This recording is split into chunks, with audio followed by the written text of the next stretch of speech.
স্বামী এই এত মহরম ব্যক্তির কবরে যেতে পারলেন না, দোয়া করতে পারলেন না, তাহলে কোন আস্তানায় কোন একটা ওলি বা পীর কি শুয়ে আছে সেখানে গেলেন কি করে? নিজের বাপের কবরে যাওয়া যদি জায়েজ না হয়, কোন অন্য পীর সাহেবের কবরে যাওয়া জায়েজ? জোরে বলুন, সকলে বলুন, একসাথে বলুন। এটা যখন না বলে দিলেন, আপনার বাড়ির বিবিটা বা আমার মা যারা এসছেন, আপনি নিজেকে প্রশ্ন করুন যে আমার বাপের কবরে যাওয়ার জন্য ইসলাম অনুমতি দেয়নি, আমার ভাইয়ের কবরে যাওয়ার জন্য ইসলাম অনুমতি দেয়নি, আমার ছেলের কবরে যাওয়ার জন্য অনুমতি দেয়নি, তাহলে আমাকে আজমিরে যাওয়ার অনুমতিটা কোন পীর সাহেব দিল? কি শুনছেন আপনারা? পাথর চাপড়ি যাওয়ার অনুমতিটা কোন পীর সাহেব দিলো? কি গো, মাজারের আস্তানায় যাওয়ার অনুমতিটা কোন পীর সাহেব দিল? লাআনা রাসূলুল্লাহ সাল্লাল্লাহু আলাইহি ওয়াসাল্লাম যাওয়ারাতিল কুবুর, আল্লাহর নবী বললেন ওই নারীর উপর বদদোয়া অভিসম্পদ গজব। কোন নারী? যে নারী কবর জিয়ারত করে, কবরের উপরে ওই আলো জ্বালায়, ওদের উপরে রাসূলের লানত বদদোয়া রয়েছে। যত মা এসেছেন তওবা করুন, জীবনে কোনোদিন কোনো কবরস্থানে কোনো আস্তানায় কোনো বাবার কাছে যাব না, যাওয়া মানেই আপনি আল্লাহর সঙ্গে নাফরমানি করলেন। এবার প্রশ্ন হলো যে ওই আজমির শরীফে যাওয়া যাবে কিনা? শুনুন খুব ভালো করে। মুসলমানরা নামাজও পড়ে আবার কবরকে মনে করে উনি ক্ষমতাওয়ালা। আচ্ছা, এই ভারতবর্ষের জমিনে সবচাইতে যাকে বড় ওলি বলে মানি আমাদের অনেকের কাছে, খাজা মহিউদ্দিন চিশতি রহমতুল্লাহ আলাইহি। ঠিক বলছি না ভুল বলছি? খাজা মঈনুদ্দিন চিশতি রহমতুল্লাহ আলাইহির কাছে যদি কেউ 7 বার যায়, একটা হজের সওয়াব পাওয়া যায়। সকলে জোরে বলুন সুবহানাল্লাহ। আপনি বলছেন সুবহানাল্লাহ নয়, আর কত লোক এখানে বসে আছে যে খাজা বাবার কাছ থেকে ঘুরে এসেছে। কি গো, কেউ ফেরে না খালি হাতে খাজার তোর দরবারে। প্রচুর মানুষের বিশ্বাস, উফ আল্লাহ, বিয়ে করেছি 3 বছর 4 বছর 5 বছর, মেডিকেল দেখিয়ে ডাক্তার দেখিয়ে মানে সমস্ত রকমের সেক্সোলজিস্ট দেখিয়ে পর্যন্ত ফেল হয়ে গেছে, এখন শেষ ডাক্তার খাজা বাবা, তার কাছে যাই, গিয়ে বলি এ বাবা আমি 10 বছর বিয়ে করেছি, আপনি একটা ব্যবস্থা করুন, তার পরের বছর টাটকা ছেলে হবে। বলুন সুবহানাল্লাহ। তাই তো? ও মুসলমান, খাজা বাবা বেশক আল্লাহর ওলি, তাকে অপমান করে কথা বলার কোনো অধিকার নাই, কিন্তু সন্তান দেওয়ার ক্ষেত্রে খাজা বাবার 1% ক্ষমতা নাই। আপনার ছোট্ট একটা কথায় আপনার সন্তান পরিবর্তন হতে পারে। বলুন সুবহানাল্লাহ। যেন আপনি নিজেই বক্তা পেনে যান, আল্লাহ তার নবীকে শোনাচ্ছেন, নবী উপদেশ যখন দেবেন কোরআন থেকেই যেন ওয়াজটা হয়। বলি ইনশাআল্লাহ। কোরআনের বাইরে সুন্নাহর বাইরে বক্তব্য করবেন না। যে কোনো বক্তাকে দাওয়াত করার সময় একটা সাবজেক্ট বলে দেবেন যে এই বিষয়ে আলোচনা করুন। এটা আমি সব জলসায় বলে আসছি। যাকে তাকে মঞ্চে চাপিয়ে দিয়েছেন আলেম মনে করে, বড় ক্ষতি করে যাচ্ছে দিনের। সুর আছে গলার, বক্তা মনে করে 20,000 টাকা দিয়ে দিচ্ছেন। ভালো গজল গাইতে পারে, 30,000 টাকা দিয়ে দিচ্ছেন, মাঝে মাঝে গজল গেয়ে দিচ্ছে, কি উল্টো পাল্টা গজল, শিরকি গজল গিয়ে দিচ্ছে, তার দিচ্ছেন 30,000 টাকা। আপনার ইমানের এই ক্ষতি করে দেবে, আপনার ইমানের খাতরা এনে দেবে। সেজন্য কোরআন এবং সুন্নাহর বাইরে কোনো আলোচনা শোনার প্রয়োজন নেই। কথা মনে থাকবে ইনশাআল্লাহ। ভুয়ো ঘটনা সমাজে বলে মানুষকে কাঁদাচ্ছে, এমন ঘটনা বলছে কাঁদাচ্ছে। একটা বলছি শোনেন, এগুলো মানুষ সব বসে আছে জানে। বাবারা, আব্বা জানেরা, আল্লাহর নবী সাল্লাল্লাহু আলাইহি ওয়াসাল্লাম, লাম বলে একদম চালালির টান দিয়ে দিলা, কোরআন পড়ার সময় সহি নাই। কি গো, প্রচুর বক্তা আছে। বাবারা, আল্লাহর নবী সাল্লাল্লাহু আলাইহি ওয়াসাল্লাম বদরের জমিনে জিহাদ করার পরে পরবর্তী জিহাদের নাম ছিল ওহদ। ওহদের ময়দানে শত্রুদের সামনে আল্লাহর নবী সাল্লাল্লাহু আলাইহি ওয়াসাল্লাম আর দন্দন মোবারকে শত্রুর পক্ষ থেকে একটা তীর এসে নবীজি সাল্লাল্লাহু আলাইহি সাল্লামের দাঁতে দন্দন মোবারকে লেগে গেল। নবী সাল্লামের দন্দন মোবারক সঙ্গে সঙ্গে ভেঙে গেল, রক্তাক্ত হয়ে গেল। এই খবরটা শোনার পরে সাথে সাথে ওয়াইস করুনি রহমাতুল্লাহ আলাইহি বাবা রাসূলের কষ্টটা শুনে সাথে সাথে তিনি উপরের দাঁতটা ভেঙে ফেললেন। জোরে বলুন। মনে হয় দাওয়াতের কাজ এখানে হচ্ছে নাকি? হ্যাঁ আলহামদুলিল্লাহ। এটা আমাদের 24 পরগনা হলে এতক্ষণ সুবহানাল্লাহ জোরে বলা হতো। উনি যখন ভাবলেন উপরের দাঁতটা ভাঙার পরে তিনি মনে মনে ভাবলেন উপরের দাঁত না হয়ে হয়তো নিচের দাঁত হতে পারে, নিচের দাঁতটাও তিনি সাথে সাথে ভেঙে ফেললেন। এটা ভাঙার পরে তিনি ভাবছেন না না না, যদি নবীর পাশের দাঁতটা ভাঙে থাকে আমি তাহলে সেই দাঁত কি করে মুখে নিয়ে থাকবো। আরেকটা দাঁত ভাঙলেন, আবার মনে করলেন না ওই দাঁতটা মনে হয় নবীর ভেঙে গেছে। এই মনে করে করে 32টা দাঁত তিনি ভেঙে ফেললেন। ঠিক ধরে সুবহানাল্লাহ, দাঁত ভাঙছে সুবহানাল্লাহ, এই জলসা। 32টা দাঁত ভাঙলেন। এবার আপনারা বলুন, 5টা প্রশ্ন করছি, উত্তর দিন। আল্লাহর নবীর সবচাইতে বেশি ভালো যারা বেসেছিলেন তারা কারা? সাহাবায়ে কেরাম। যে সাহাবারা হলেন as-সাবিকুনাল আউয়ালুনা মিনাল মুহাজিরিনা ওয়াল আনসার ওয়াল্লাযীনা তাবাউহুম বিইহসান রাদিয়াল্লাহু আনহুম ওয়া রাদু আনহু। 11 পারা, দ্বিতীয় পৃষ্ঠা, প্রথম নম্বর লাইন, 100 নম্বর আয়াত সূরা তাওবা। আল্লাহ বলছে শোনো, ঈমান আনার ক্ষেত্রে মক্কার মুহাজির মদিনার আনসারদের মধ্যে প্রথমে ঈমান এনেছিল যারা, তাদের অনুসরণ করেছিল যারা, আল্লাহ তাদের উপর রাজি আর তারাও আল্লাহর উপরে রাজি। সবচাইতে এই উম্মতের বেশি ভালোবাসার বেশি কুরবানি দিয়েছিলেন সাহাবারা।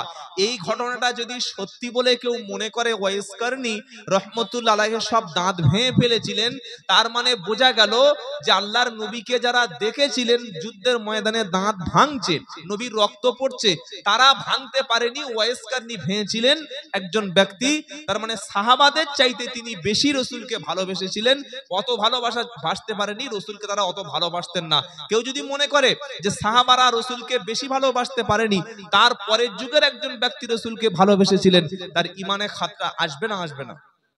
এক নাম্বার 2, ধরুন আমার পীর সাহেব তার বাড়ি হচ্ছে ফিলিস্তিন, সাপোজ 1 মিনিটের জন্য আমি ওই পীর সাহেবের অন্ধ সাপোর্ট করি, তিনি ভালো পীর সাহেব। এখন ফিলিস্তিনের উপরে ইসরায়েল বোম্বিং করছে, তো আমি শুনতে পেলাম আমার পীর সাহেব একটা ওই ইসরায়েলের গুলিতে তিনি নিহত হয়ে গেছেন। আমি ফট করে বাজার থেকে একটা বন্দুক নিয়ে করে নিজের দিকে গুলি মেরে আমিও মারা গেলাম। তাহলে আমার পীর সাহেব ইহুদিদের বিরুদ্ধে লড়াই করে তিনি জান্নাতে চলে গেছেন, আর বন্দুক নিয়ে আমি আমার শরীরে মেরে আমিও পীর সাহেবের সাথে জান্নাতে যাব, তাই না ভাই? কি আরে পীর সাহেব তো বন্দুকের কাছে মারা গেছে, তা আমিও বন্দুকের কাছে মারবো, জাহান্নামী হয়ে যাবে আত্মহত্যা করার জন্য। যাব না? আচ্ছা অত দূর ছেড়ে দিন। ধরুন আপনাদের ওই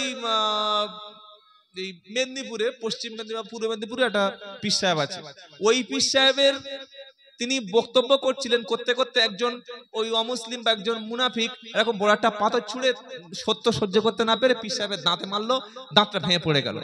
আমি শুনেছি আমার পীর সাহেবের দাঁত ভেঙে গেছে, আমি হাতুড়ি আর শ্রেণী নিয়ে আয়না ধরে রাখো 2-3টে দাঁত নিজে নিজে ভেঙে ফেলে দিলাম। এটা সওয়াব হবে, তাই না বাবা? কি সওয়াব হবে? নিজের শরীরে আঘাত করা, নিজের শরীরকে কষ্ট দেওয়া, এটা শরীয়তের দৃষ্টিতে হারাম। এই ঘটনাটা বক্তা বলল 20 মিনিট ধরে, একটা লোক প্রতিবাদ করলো না যে সাহাবারা তারা রসুলকে দেখে তারা একটাও দাঁত কেউ ভাঙতে পারলেন না, আর ওয়াইস কারনি রহমতুল্লাহ না দেখেই দাঁত ভেঙে ফেললেন। তার মানে তো সাহাবাদের অপমান করা হলো, সাহাবাদের চাইতে বেশি ভালোবাসা। 2 নম্বর, নিজের শরীরে আঘাত করে রক্তপাত করা, নিজের শরীরে আঘাত করে কষ্ট দিয়ে কোনো শরীরকে অঙ্গহানি করা, এটা শরীয়তে জায়েজ না। খালি খাতনা ছাড়া আপনার শরীরে আপনি কোথায় ব্লেড বসাতে পারবেন না। কি শুনছেন আপনারা? ইসলামে জায়েজ নাই।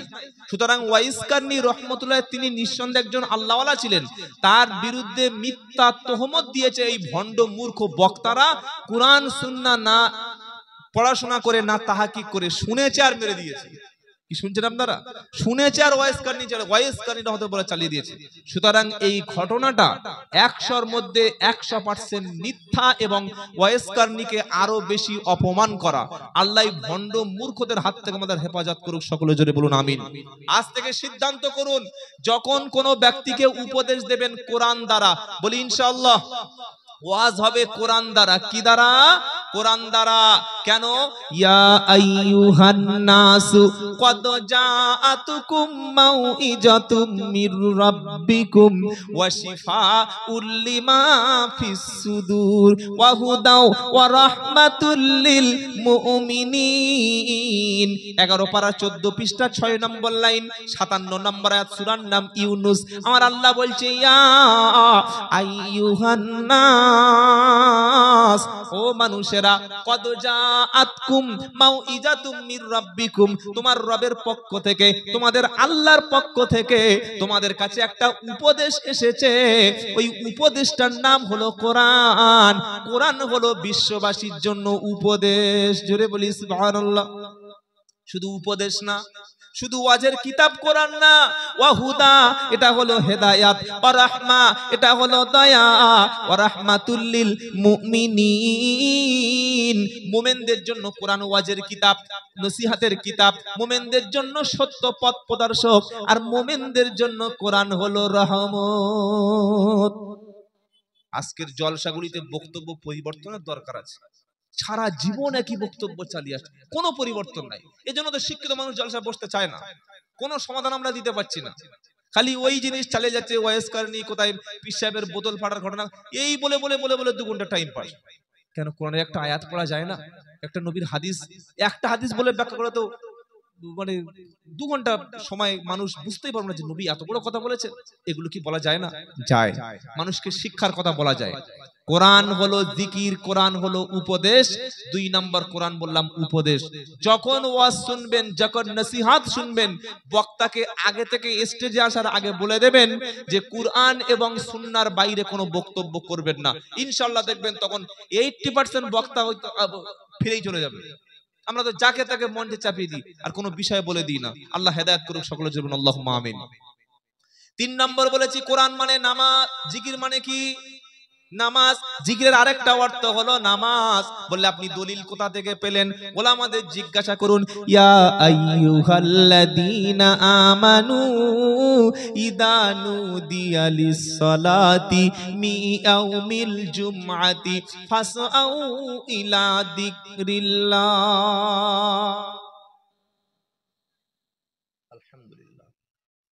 28 নম্বর পারা 13 নম্বর পৃষ্ঠা 3 নম্বর লাইনের 9 নম্বর আয়াত, সূরার নাম জুমা। কি সূরা বাবা? জুমা। জুমা, সূরা জুমায় আল্লাহ বলছেন ইয়া আইয়ুহাল্লাযীনা আমানু ইযা নুদিয়া লিস-সালাতি মি ইয়াউমিল জুমআতি ফাসআউ ইলা যিকরিল্লাহ ওয়া দারুল বাই। ও ঈমানদারেরা, জুমার দিনে যখন তোমাদেরকে আমার ঘরে আসার জন্য আজান দেওয়া হবে, ডাকা হবে, ব্যবসা বাণিজ্য কাজকর্মকে বন্ধ করে, দোকানপাটকে বন্ধ করে আমার জিকিরের দিকে মুফাসসিরিনরা বলেছেন, তাফসিরে ইবনে কাসিরটা খুলুন, তাফসিরে জালালাইনটা, তাফসিরে তাবারি, তাফসিরে মাযহারি, এই সমস্ত তাফসিরগুলো খুলে দেখুন। এখানে ইলা যিকরিল্লাহ শব্দের অর্থ মুফাসসিরিনরা করেছেন যে নামাজের দিকে এসো। কোন নামাজ? জুমার নামাজ।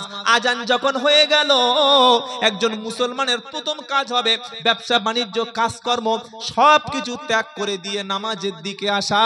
নামাজের একটা নাম হলো জিকির। নামাজের একটা নাম কি বলেন? জিকির। তাহলে জিকিরের তৃতীয় অর্থ কি বললাম? নামাজ। বাংলাদেশে এমন এমন পীর সাহেব আছে বাবা, জীবনে একক নামাজ পড়ে না, এত গাঁজা খায় গোপের এই সাইডটা পুরো লাল করে ফেলেছে, ও নাকি পীর সাহেব। নামাজ নাই সে পীর, তো শয়তান। আবার কেউ কেউ বলছে আমার হাতে মুরিদ হলে নামাজ লাগে না। বলুন তো, আল্লাহর নবী সাল্লাল্লাহু আলাইহি ওয়াসাল্লামের হাতে যারা বায়াত হয়েছিলেন, যে সমস্ত সাহাবাদেরকে নবী জান্নাতের সুসংবাদ দিয়েছিলেন, তার পরের দিন থেকে সব নামাজ ছেড়ে দিয়ে বাড়ি বসেছিলেন, তাই তো? কি বলছেন? আচ্ছা, এই যারা বলছেন নামাজ লাগে না, পীর সাহেবের হাতে হাত দিলে উনি পার করে দেবে, ওনার দামাম ধরে কাঁধ ধরে পার হয়ে যাব, তাদের লক্ষ লক্ষ মুরিদ আছে না নাই? আর বলছেন না কেন? আচ্ছা, ওদের লক্ষ লক্ষ মুরিদ কেন আছে? তার একটা কারণ আছে। এই লক্ষ লক্ষ অন্ধ গোঁড়া অশিক্ষিত মুরিদগুলি তারা মনে করে, আপনারা, আমি যখন পীরের কথা বলবো আপনি ভাববেন যে 2 শ্রেণীর পীর, একটা হাক্কানি, একটা হচ্ছে 2 নম্বর। আমি কিন্তু হাক্কানি পীরের বিরুদ্ধে একটা শব্দ কোনোদিন বলি না আর বলবো না। হাক্কানি পীরদের দ্বারাই আমরা ইসলাম এই উপমহাদেশে পেয়েছি, বলি আলহামদুলিল্লাহ। তাদের অবদান অস্বীকার করছে, আমাদের মাথার তাজ। কিন্তু সমস্যা এই ভণ্ডগুলো নিয়ে, এরাই ইসলামটাকে ধ্বংস করে ফেলছে। তারা বলছে নামাজ লাগে না, বললে কেন? বললে আল্লাহর নবী সাল্লাল্লাহু আলাইহি ওয়াসাল্লাম 53 বছর বয়স নামাজ পড়া হয়েছে, নবী 53 বছর বয়সে। কি আপনারা জানেন না? 53 বছর বয়সের আগে, মিরাজ থেকে আসার আগে বা 40 বছর নবুয়ত পাওয়ার আগে আল্লাহর নবী জীবনে একক নামাজ পড়েছিল? তখন মুরিদরা বলছে না হুজুর আমরা জানি না, আপনি বলুন। পীর সাহেব বলছে শোনো, 40 বছর বয়সের আগে আল্লাহর নবী তো কোনোদিন নামাজ পড়েনি নবুয়ত পাওয়ার আগে, সুতরাং আমার দরবারে আসলে নামাজ লাগবে না। মুরিদ বলছে তাহলে হুজুর ঠিক বলেছে। লক্ষ লক্ষ মুরিদ, যদি নামাজটা মাফ করে দেওয়া হয় তখন তো মুরিদ বেড়ে যাবে। কি করে যাবে না? যাবে না। 2 নম্বর আরেকটা দলিল দিচ্ছে, ইয়া আইয়ুহাল্লাযীনা আমানু লা তাকরাবুস সালাত। 5 নম্বর পারা 4 নম্বর পৃষ্ঠা 3 নম্বর লাইন 43 নম্বর আয়াত সূরার নাম নিসা। তাদের দলিল ভণ্ডদের জানেন, হে বিশ্বাসী ঈমানওয়ালা তোমরা নামাজের কাছেই যেও না। আপনি কোরআনটা খুলুন, এই সেম যে শব্দটা বললাম একই শব্দ লেখা আছে, ও বিশ্বাসী ঈমানদারেরা নামাজ পড়ো না, দূরের কথা নামাজের কাছেই যাবে না। বলুন তো এটা যদি একটা জেনারেল শিক্ষিত একটা সাধারণ ব্যক্তি মুসলমানের হাতে বলি, এই দেখো কোরআন শরীফের সূরা নিসার 43 নম্বর আয়াতে আল্লাহ বলছে নামাজের কাছে যাবে না, তো মানুষের নামাজ পড়তে যাবে? আল্লাহ বলেছে যেন বল না। তখন ওই মুরিদরা বলছে কই আমাদের, তাহলে ইমাম সাহেব বলছে নামাজ পড়তে বলছো, ইমাম সাহেব কোরআন সব পড়েনি, এই তো তোমার হাতে দলিল দিচ্ছি দেখো যে আল্লাহ বলছে নামাজের কাছে যেও না। তখন মুরিদরা বলল হ্যাঁ হ্যাঁ আমার বাবা ঠিক বলেছে, আল্লাহ বলেছে নামাজের কাছে যেও না, কিন্তু পরের বাক্যটা বলেনি। রাজীব গান্ধী, ইন্দিরা গান্ধী বা ধরুন আমাদের প্রধানমন্ত্রী মাননীয় নরেন্দ্র দামোদর দাস, মোদি তো টাইটেল, মোদি কিন্তু প্রধানমন্ত্রীর নাম না, টাইটেল। যেমন আমার নাম আব্দুল্লাহ জুবার শেখ, আমার শেখটাই টাইটেল, ওরকম মোদি হচ্ছে টাইটেল, ওনার নাম নরেন্দ্র দামোদর দাস। তো কেউ যদি বলে নরেন্দ্র দামোদর দাস মোদি উনি কুকুর পুষতে ভালোবাসতেন, এ কথার মধ্যে কোনো ভুল নেই। কিন্তু কেউ যদি ওই পাশের লাইনটা কেটে দিয়ে বলে আমাদের নরেন্দ্র দামোদর দাস মোদি কুকুর, কি ঝামেলা আছে না? নেই। একদল লোক যারা তাকে অনেক আমাদের সম্মানিত প্রধানমন্ত্রী, তারা দলের সঙ্গে আমাদের আমরা সাপোর্ট করি না, কিন্তু তিনি তো প্রধানমন্ত্রী, প্রধানমন্ত্রীর পদটা তো আমাদের সম্মান করতে হবে। হ্যাঁ, এটা মাথা রাখতে হবে। উনি মোদি না হয় যদি ওখানে ওই আমি হতাম বা অন্য কেউ হতো, তাহলে সেটা প্রধানমন্ত্রী পদটার সম্মান। তা আপনি তাহলে বলছেন যে নরেন্দ্র মোদী কুকুর, কিন্তু কুকুর পুষতে ভালোবাসতেন, এইটা আর কেউ বলছে না। কোরআনে কি লেখা আছে পুরো বাক্যটা পড়তে হবে, মাঝখান থেকে কেটে দিলে চলবে না। কোরআন ভুল বোঝার একটা অর্থ হলো আগের পরের আয়াত না পড়া, এটা কোরআনের ভুল ব্যাখ্যা হয়ে যায়। কোরআন যখন ব্যাখ্যা করতে হবে সবসময় দেখতে হবে আগে কি বলেছে পরে কি বলেছে। 2 নম্বর এই আয়াতটা কিসের জন্য, প্রেক্ষাপটটা কি, শানে নজুলটা কি আপনাকে জানতে হবে, কোথাকার আয়াত কোথায় লাগিয়ে দিচ্ছেন। আল্লাহ বলছে ইয়া আইয়ুহাল্লাযীনা আমানু, উনি পিশাব বলেছে ঠিক কিন্তু কেটে দিয়েছে, কি গো লা তাকরাবুস সালাতা ওয়া আনতুম সুকারা, আসল শব্দটা বলেনি। হে বিশ্বাসী ঈমানওয়ালা তুমি নামাজের কাছেই যাবে না যখন নেশা করে মাতাল থাকো। তুমি মদ খেয়েছো মসজিদে নামাজ পড়তে যাবে? এটা তোমাদের কোরআন মানা করেছে। কি শুনছেন আপনারা? আল্লাহ বলছে শোনো, নেশা করে নামাজের নিকটবর্তী হয়ো না। আর পিশাব ওয়ান্তুম সুকারাটা উড়িয়ে দিয়েছে। পিশাব বলছে শোনো, নামাজের কাছেই যেও না, মুরিদ বাড়বে না কমবে। বিনা খাটনি বিনা পরিশ্রমে সারা বছর খাবো ঘুরবো, আর বছরে একদিন এই পিশাবের কাছে উরসে চলে যাবো, বেশ 1 বছর ট্যাক্স মকুব। ঈমান আনার পরে দ্বিতীয় কাজ হচ্ছে নামাজ। বলি সুবহানাল্লাহ। ঈমানের 5টা স্তম্ভ ইসলামের, 1 ঈমান, 2 সালাত নামাজ, 3 সিয়াম বা রোজা, 4 হজ, 5 হলো যাকাত। 5টি। আপনি নামাজ পড়ছেন না, আপনি মুসলমান বলে দাবি করবেন কিভাবে? একজন নারীর জন্য পুরুষের চাইতে জান্নাতে যাওয়া সহজ। নবী সাল্লাল্লাহু আলাইহি ওয়াসাল্লাম বলেছেন ইজা সাল্লাত খামসাহা ওয়া সামাত শাহরাহা ওয়া আসানাত ফারাজাহা ওয়া আতাত বালাহা। বলুন বাংলাটা বলুন। নবী সাল্লাল্লাহু আলাইহি ওয়াসাল্লাম বললেন একটা নারী যদি 4টি কাজ করে, 1 5 ওয়াক্ত ফরজ নামাজ, 2 রমজানের রোজা, 3 স্বামীর খেদমত, 4 হচ্ছে তার লজ্জাস্থান হেফাজত ফরজ পর্দা। এই 4টি কাজ যদি আজকের কোনো মেয়ে ছেলে আজ থেকে নিয়ত করে যে আমি নামাজ কাজা করব না, পবিত্র থাকলে রমজানের রোজা কাজা করব না, আর কোনোদিন স্বামীর অপমান করব না, স্বামীর খেদমত করব, যা বলবেন তাই শুনবো, আর 4 নম্বর আমার ফরজ পর্দাটা আমি করে চলবো, তো ওই মেয়েটা মরণের সাথে সাথে জান্নাতের সব দরজাগুলি আল্লাহ খুলে দেবে, আর যে দরজা দিয়ে খুশি মন চাইবে জান্নাতে চলে যাবে। একজনও সুবহানাল্লাহ বলেনি। কেন বলেনি? মেয়েদের বলেছি বলে। আপনারা খুব চালাক। বলি সুবহানাল্লাহ বিহামদিহি সুবহান। এবার মায়েরা বাড়ি চলে যান, আপনাদের আর বক্তব্য হয়ে গেছে। কি গো জানাতে তো বলে দিলাম 4টি কাজ।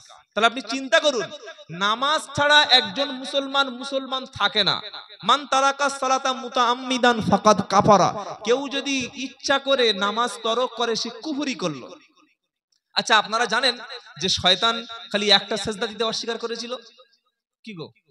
ওয়াইদ ক্বালা রাব্বুকা লিল মালাইকাতি ইসজুদু লি আদম ফাসাজাদু ইল্লা ইবলিস আবা ওয়াস্তাকবারা ওয়া কানা মিনাল কাফিরিন।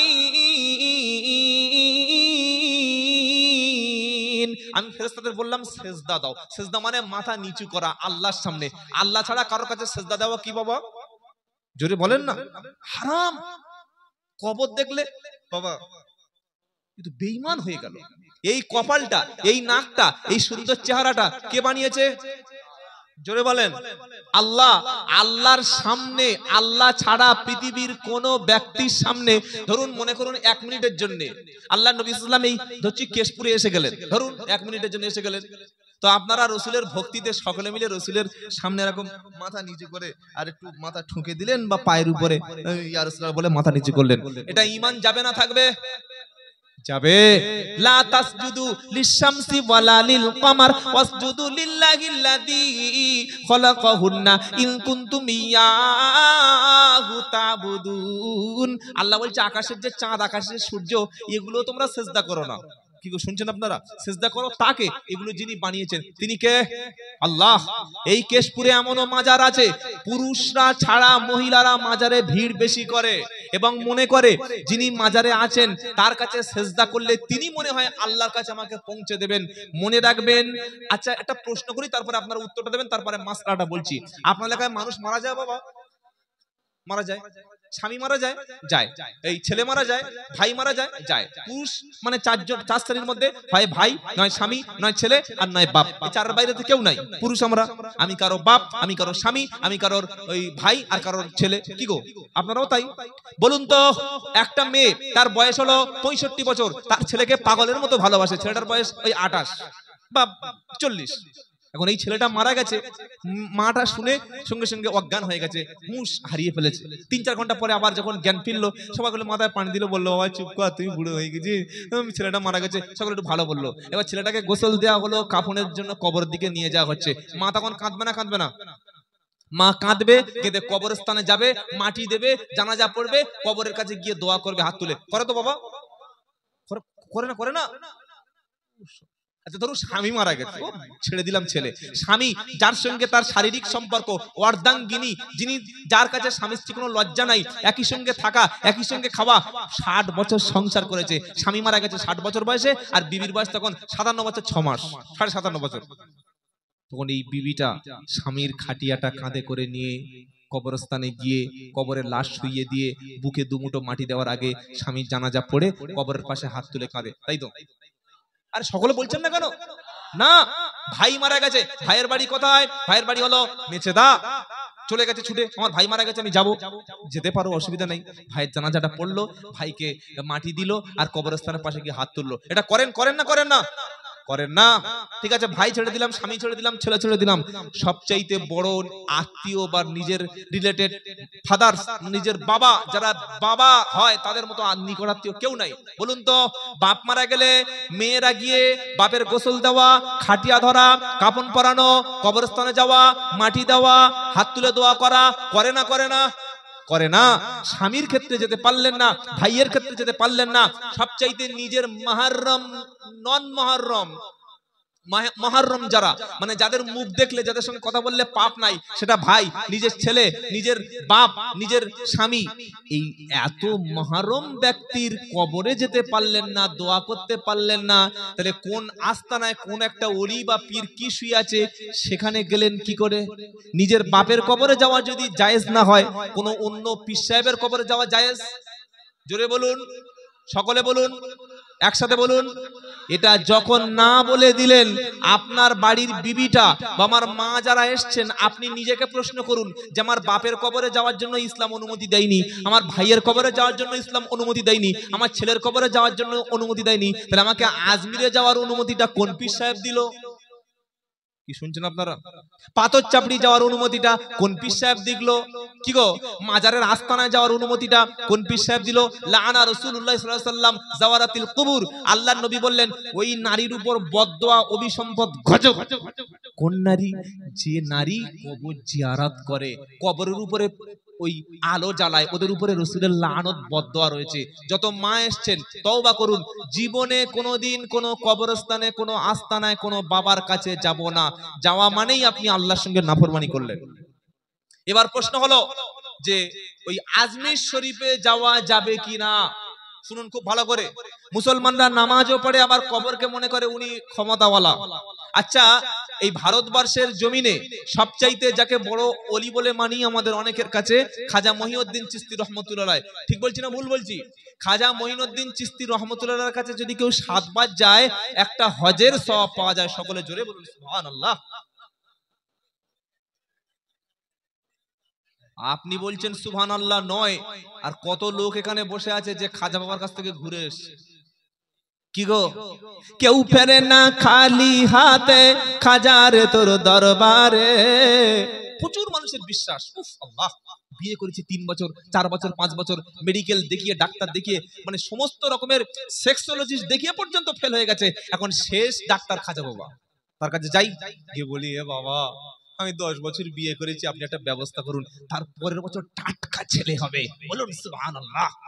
তাই তো ও মুসলমান, খাজা বাবা বেশক আল্লাহর ওলি, তাকে অপমান করে কথা বলার কোনো অধিকার নাই, কিন্তু সন্তান দেওয়ার ক্ষেত্রে খাজা বাবার 1% ক্ষমতা নাই। এটা আপনাকে বিশ্বাস করতে হবে। বললে কি সন্তান তাহলে কে দেবেন?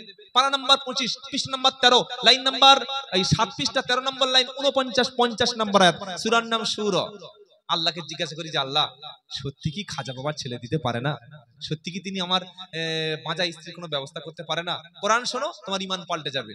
যদি মুসলমান হও কোরআন শুনে বিশ্বাস করো, ইয়াহাবু লিমাইয়াশাউ ইনাসা ওয়া ইয়াহাবু লিমাইয়াশাউ যুকুর আও ইউযাউবিযুহুম যুকুরানা ওয়া ইনাসা ওয়া ইয়াজআলু মাইয়াশা আকিমা। আল্লাহ পাক বলছেন শোনো, আমি যাকে খুশি তাকে কন্যা সন্তান দান করি, যাকে খুশি পুত্র সন্তান দান করি, আবার যাকে খুশি পুত্র আর কন্যা দুটোই দিই। কি আছে না, কটা ছেলে বাবা? একটা ছেলে দুটো মেয়ে। আর এখন তো আমাদের উইকেট দুটো, একটা ছেলে একটা মেয়ে, একটা রান আউট একটা অল আউট। রান আউট কেন? ড্রাইভারের সঙ্গে পাড়ার লোকের সঙ্গে পালিয়ে গেল তাই রান আউট মানে মেয়েটা। আর অল আউট কেন? বাইক চালাতে গিয়ে মাল মদ খেয়ে ট্রাকের সঙ্গে মেরে হা হয়ে পড়ে আছে, অল আউট হয়ে গেল। দুটো তো। আগে মুসলমানের 6টা 8টা 12টা ছেলে হতো, ও অসুবিধা হয়নি। এখন দুটো সন্তান, ওজা জ্বালাচ্ছে আর ওজা সর্বনাশে মাল তৈরি হয়েছে, বাপের ঘুমোতে দেয় না, খালি বলছে আল্লাহ গো আমার তুলে না। আল্লাহ বলছে দাঁড়া আরো 15 বছর বাঁচিয়ে রাখবো, দেখ কেমন চালা। তো আল্লাহ বলছে শোনো, আমি যাকে খুশি তাকে কন্যা সন্তান দান করি, আবার যাকে খুশি পুত্র কন্যা দুটোই দান করি, আবার যাকে খুশি তাকে কিছুই দিই না। এটা কার ক্ষমতা? জোরে বলেন। তার মানে কেউ যদি আজমিরে যায় সন্তান পাওয়ার কোনো সুযোগ সেখানে। সন্তান পাওয়ার জন্য একটা ডাক্তারকে, একটা মাধ্যমিক পাস ছেলেকে জিজ্ঞাসা করুন যে জনন পদ্ধতিটা কি, একজন সন্তান হওয়ার জন্য কি লাগে। পুরুষের লাগে শুক্রকীট আর স্ত্রীর লাগে কি লাগে জানেন না? ডিম্বাণু।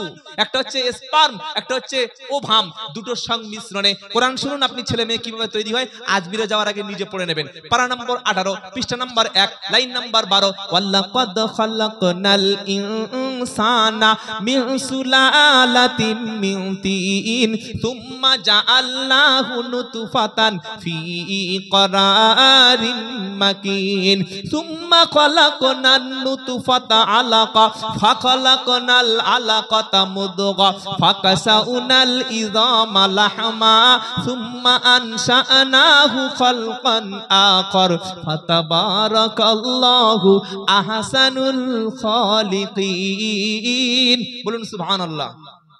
পিতার পৃষ্ঠদেশ থেকে 1 ফোঁটা 2 ফোঁটা নাপাক পানি কিংবা একটা পানি নির্গত হলো, যেটা গন্ধ, যেটা তুচ্ছ।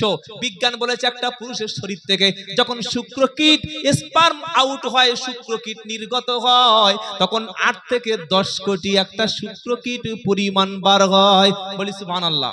ওই 4 কোটি 5 কোটি 8 কোটি শুক্রকীটের মধ্যে সবগুলো চলে গিয়ে আমি আব্দুল্লাহ জুবায়ের ছিলাম একটা, আপনারাও একটা একটা ছিলেন। ওটা মায়ের রেহেমের মধ্যে, মায়ের ওভামের মধ্যে, ডিম্বাণুর মধ্যে প্রবেশ করলো। দুটো একটা জাইগেট পদ্ধতিতে 40 দিন থাকার পরে ফাকালাকনাল ইন, কোরআন শোনাচ্ছে ওয়ালাকাদ খালাকনাল ইনসানা মিন সুলালাতিন মিন তিন। আমি আল্লাহ মানুষকে বানিয়েছি মাটির নির্যাস থেকে। মানুষ কিসে তৈরি বাবা?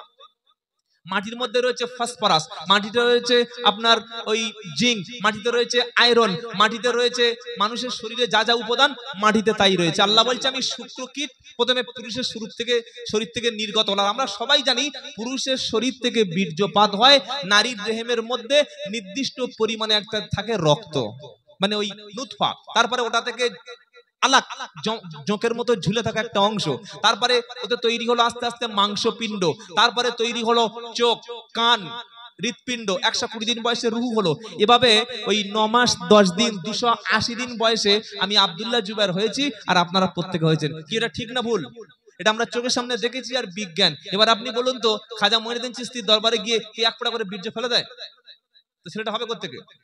কি খেপাগো, ছেলে বাচ্চা হওয়ার জন্য ছেলে লাগে, মেয়ে লাগে, আর মুসলমানদের ধারণা খাজা বাবার কাছে গেলে বাচ্চা হয়। কত বড় নোংরামি একটা কথাবার্তা খাজা বাবার নামে চালিয়ে দেওয়া হলো। আল্লাহ বলছে শোনো, বিয়ে করার জন্য সন্তানের জন্য হালাল পদ্ধতি ব্যবহার করো। তাহলে প্রথমে কোরআন এবং বিজ্ঞান মেডিকেল সায়েন্স থেকে প্রমাণ হলো আজমিরে গেলে বাচ্চা আনার, বাচ্চা হওয়ার কোনো সম্ভাবনা নাই। নাম্বার 2, কেউ যদি মনে করে যে আজমিরে গেলে আমি আমার বিপদ হয়েছে বা অসুস্থ সুস্থ হয়ে যাব, সে সুযোগ নাই। সূরা ইব্রাহিম আলাইহিস সালাম বলছে আল্লাহকে, ওয়া ইদা মারিদতু ফাহুয়া ইয়াসফিন, ওগো আল্লাহ আমি অসুস্থ হলে তুমি আমাকে সুস্থ করো। সুবহানাল্লাহ বলুন। আমরা যদি হঠাৎ করে অসুস্থ হয়ে যাই তো ডাক্তার দেখাবো, মেডিকেলের ওষুধ খাবো, ব্লাড টেস্ট করব, রক্তের রিপোর্ট করব, নাকি ছুটে আজমিরে চলে যাব? কোনটা বাবা? আরে বলছেন না কেন? নাকি পাথর চাপড়ি যাবেন, নাকি বলবেন হুজুর একটু ব্যবস্থা করো? আগে ডাক্তারের কাছে যাবেন। আল্লাহর নবী বলেছেন অসুস্থ হলে তোমরা চিকিৎসা গ্রহণ করো। কোন ডাক্তার? যার কাছে গেলে আমাদের তার প্রতি একটা আস্থা আছে, সেই ডাক্তার। কোন মুসলমান যদি মনে করে যে ডাক্তার দেখানোর দরকার নাই, আজমিরে গেলে, পাথর চাপড়ি গেলে, কিংবা কোন একটা মাজারে গেলে ঠিক হয়ে যাবে, ঈমান থাকবে? আরে মাজারে ডাক্তার থাকে না, আজমিরে ডাক্তার, মাজারে ডাক্তার নেই। আপনার অসুস্থ হলে মাজারে না গিয়ে 2 রাকাত নামাজ পড়ে আল্লাহর কাছে হাত তুলুন, আর একটা ভালো ডাক্তারের পরামর্শ নিন, ইনশাআল্লাহ সুস্থ হয়ে যাবেন। বলি ইনশাআল্লাহ, বলি ইনশাআল্লাহ। 3 নাম্বার, আপনার বিপদ হয়েছে, সাথে সাথে আপনি কি করলেন? 2টো ছাগল ধরে আনলেন, বলে এই ছাগল দুটো যেদিন সুস্থ হবো সেদিন আমি নিয়ে মাজারে আস্তানায় দেবো। আচ্ছা বলুন, ছাগলের মাংস এটা কোনো পীরেরা মরে যাওয়ার পরে মানুষের খাওয়ার প্রয়োজন আছে? নাই। তাহলে পীরেদের মরণের পরে যদি ছাগলের প্রয়োজন না হয়, তো মাজারের কাছে ছাগল জমলো কি করে? মাজারের কাছে ছাগল আসলো কি করে? বলে ছাগল খাওয়াবো না? হ্যাঁ খাওয়ান। কাকে খাওয়াবেন? ইয়েতিম, মিসকিন, দুস্থ, অনাথ, অসহায়। কাছে যে মাদ্রাসা আছে না, মাদ্রাসায় ইয়েতিমদের ছাগল সদকা করুন। কাছে যে মাদ্রাসা আছে 5000 টাকা নিয়ে মাদ্রাসায় ওস্তাদদের কাছে দিয়ে দিন, যেটা আমার পক্ষ থেকে বিপদ ছিল দিয়ে দিলাম, আর 2 রাকাত নামাজ পড়লাম। ওই ইয়েতিমরা, মিসকিনরা দোয়া করবে, আল্লাহর ওসিলা আপনার বিপদ দূর করে দেবে। বলুন সুবহানাল্লাহ। কোথাকার ছাগল কোথায় গিয়ে ঢুকছে একবার দেখো। যাওয়ার দরকার মাদ্রাসায়, চলে গেছে মাজারে। শুনছেন আপনারা? আজ থেকে নিয়ত করুন, মাজারে একটা টাকাও জীবনে দেব না। বলুন ইনশাআল্লাহ। আর ইসলামে পাকা কবরের কোনো মর্যাদা নাই। আল্লাহর নবী নিষেধ করেছেন কবরকে পাকা করতে। এটা ভালো করে মাথায় রাখবেন। বলে হুজুর তাহলে কি বলছেন আপনি, পাকা কবর ইসলামে নেই? না, কবর যদি পাকা করা ইসলামে জায়েজ হতো, 70,000 সাহাবা শুয়ে আছে জান্নাতুল বাকিতে, ওই জান্নাতি সাহাবাদের উপরে অন্তত ছোটখাটো একটা গম্বুজ হতো। সৌদি আরবের টাকা নাই সৌদি সরকারের, ওরা ইচ্ছা করলে একটা একটা সাহাবার কবর উপরে সোনার মাজার করে দিতে পারে। সোনার মাজার। কেন মাজার নেই? কেন নেই? আল্লাহর নবীর সুস্পষ্ট হাদিস যে তোমরা কবরকে গম্বুজ বানিও না, কবরের উপরে বিল্ডিং করো না, কবরে ঘর বানিও না, কবরে বাতি দিও না। এটা জানার পরে কোন মুসলমান কি তার বাপের কবর পাকা করতে পারে? কি বলছেন আপনারা? আর কবরে মাজারে পাকা করার পরেই সেখানে শিরিক শুরু হয়। কিরকম? সবচাইতে বেশি শিরিক হয় আমাদের ভারতবর্ষের জমিনে আজমির শরীফে। কি বলছেন, হয় না? হয় না? একটা সেকেন্ড নেই যেখানে সেজদা হয় না, গান হয় না, কাওয়ালি হয় না, সব সময় হয়। বলুন তো, যদি খাজা মহিউদ্দিন চিশতির কবরটা এরকম সাধারণ একটা কবরস্থান হতো আর চতুর্দিক থেকে যদি 10 ফুট 8 ফুট করে পাঁচিল দিয়ে ঘিরে দেওয়া হতো, সেখানে কোনো মানুষ সেজদা দিত? আমি হ্যাঁ বানা জিজ্ঞাসা করছি না। সেখানে কোনো মানুষ এই কাওয়ালি করত না। পাথর চাপড়ির কবরটা যদি পাকা না হতো সেখানে সেজদা হতো না। আমাদের 24 পরগনার ঘুটিয়ারি কবরের উপর যদি গম্বুজ না হতো সেখানে নারীরা যেত না, সেজদা করতো না, ইমান হারাতো না। আপনি চলে যান উত্তর 24 পরগনায়, ওই গোরাচাঁদ পীর সাহেব বলে একটা পীর সাহেব আছে, সেখানে যদি কবরের উপরে গম্বুজ না হতো একটাও শিরিক হতো না, একটাও সেজদা হতো না, একটাও মানুষ ইমান নষ্ট হতো না। যারাই রাসূলের সুন্নাহর বাইরে গিয়েছে তাদের সেখানে আল্লাহর ওলির কবরের উপরে শিরিক শুরু হয়েছে। এখন প্রশ্ন হলো যে কবরে যাওয়া যাবে কিনা জিয়ারত করতে? আল্লাহর নবী বললেন তোমরা জিয়ারত করো, কিন্তু সেই কবরস্থানের দিকে মুখ ফিরে যাবে না, এদিকেই মুখ বাড়াবে না যেখানে শিরিক চালু হয়ে গেছে। কোন মুসলমান এই নিয়ত করে যদি মনে করে যে আমি আজমির শরীফে যাচ্ছি সওয়াবের উদ্দেশ্য, জিয়ারতের উদ্দেশ্য, গেলে বিশাল সওয়াব হবে, এই উদ্দেশ্য করে রাসূল সফর করতে নিষেধ করেছেন। লা তুসাদ্দু রিহাল ইল্লা ইলা সালাসা, নবী বলছেন তিনটি জায়গা ছাড়া সওয়াবের উদ্দেশ্য সফর করো না। নাম্বার 1 মসজিদুন নববী অর্থাৎ আমার মসজিদ, নাম্বার 2 মসজিদুল হারাম কাবা শরীফ, নাম্বার 3 মসজিদুল আকসা। তিনটি মসজিদ ছাড়া সওয়াবের উদ্দেশ্য সফর করো না। কেন? বাইতুল্লাহ শরীফে 1 রাকাত নামাজ পড়লে 1 লাখ, মদিনার মসজিদে 1 রাকাত নামাজ পড়লে 1000, আর ওই বাইতুল মুকাদ্দাসে 1 রাকাত নামাজে তার অর্ধেক সওয়াব পাওয়া যায়। সুতরাং আজমির শরীফে কোনো মানুষ যদি এই নিয়তে যায় সেখানে জিয়ারত করলে আমার কপাল খুলে যাবে, আমার ভাগ্য পরিবর্তন হবে, আমার কোনো একটা লাভ হতে পারে, কিংবা এই কেশপুরে কোনো মাজারে যদি এই উদ্দেশ্য করে যায় ওখানে গেলে আমার কপাল খুলে যাবে, আমার বিপদ উদ্ধার হবে বা আমি বেঁচে যাব, কিংবা পাথর চাপড়িতে এই উদ্দেশ্য করে যায় যে কবরওয়ালা কোনো উপকার আমার করতে পারে, এই উদ্দেশ্য করে যাওয়াটা হারাম আর বিশ্বাস করাটা শিরক, বেঈমান হয়ে যাবে। শুনলেন আপনারা? আর কোন মেয়ে ছেলের জন্য, কোন মহিলার জন্য বাপের কবর ভাইয়ের কবরে যেমন যাওয়া জায়েজ না, ঠিক কোন পীরের কবরে, কোন আল্লাহওয়ালার কবরে কোন মহিলাদের জিয়ারত করা হারাম, হারাম এবং হারাম। প্রত্যেকটা মা বোন এই বিষয় থেকে, শিরিক থেকে আপনি হেফাজত থাকবেন। আল্লাহ ঈমান হেফাজত করুক। সকলে জোরে বলুন আল্লাহুম্মা আমিন। তাহলে জিকিরের 4 নম্বর অর্থ, 3 নম্বর অর্থ কি বলেছি? নামাজ। নামাজ যারা পড়ে তারা আল্লাহর জিকির করে। বলুন না সুবহানাল্লাহ। কি রকম দেখবেন? এই দেখুন, দেখাচ্ছি, এবার দেখেন। আচ্ছা নামাজ কি বলে শুরু করেন বাবা? বলেন না, বলেন না। আল্লাহু আকবার বলেন তো। আল্লাহু আকবার, এটা জিকির না? জিকির না? জোরে বলেন। যখন কোন বান্দা বলে আল্লাহু আকবার, সে বলে আল্লাহ তুমি সবচাইতে বড়, তুমি সবচাইতে মহান। নামাজ হলো জিকির। নামাজে এমন একটা সেকেন্ড দেখুন যে সময় চুপ থাকতে হয়, আছে? আমার কথা আপনারা বুঝতে পারেননি। নামাজের একটা সেকেন্ড আছে যে নিয়ত বেঁধে চুপ থাকার সিস্টেম আছে। ধরুন আপনি ফজরের 2 রাকাত সুন্নাত নামাজ পড়ছেন, আল্লাহু আকবার, আল্লাহ স্মরণ হলো, তারপরে 10 মিনিট চুপচাপ দাঁড়িয়ে থাকবেন, তাই তো নাকি? না, সুবহানাকা আল্লাহুম্মা ওয়া বিহামদিকা ওয়া তাবারাকা ইসমুকা ওয়া তাআলা জাদ্দুকা ওয়া লা ইলাহা গায়রুক, গায়রুক না, গায়রুক, এটা আল্লাহ স্মরণ হলো। এবার পড়ছেন আউযু বিল্লাহি মিনাশ শাইতানির রাজিম, বিসমিল্লাহির রহমানির রহিম, এটাও আল্লাহর নামে জিকির হলো। তারপরে সূরা ফাতিহা, ওটাও আল্লাহ স্মরণ হলো। আর একটা সূরা পড়লেন, ওটাও আল্লাহ স্মরণ হলো। আবার আল্লাহু আকবার বলে রুকুতে গেলেন, ওটা আল্লাহ স্মরণ হলো। সুবহানা রাব্বিয়াল আযীম 3 বার পড়লেন, এটা আল্লাহ স্মরণ হলো। উঠে সামি আল্লাহু লিমান হামিদা, যে ব্যক্তি আল্লাহর প্রশংসা করে তিনি শুনতে পান। বলুন সুবহানাল্লাহ।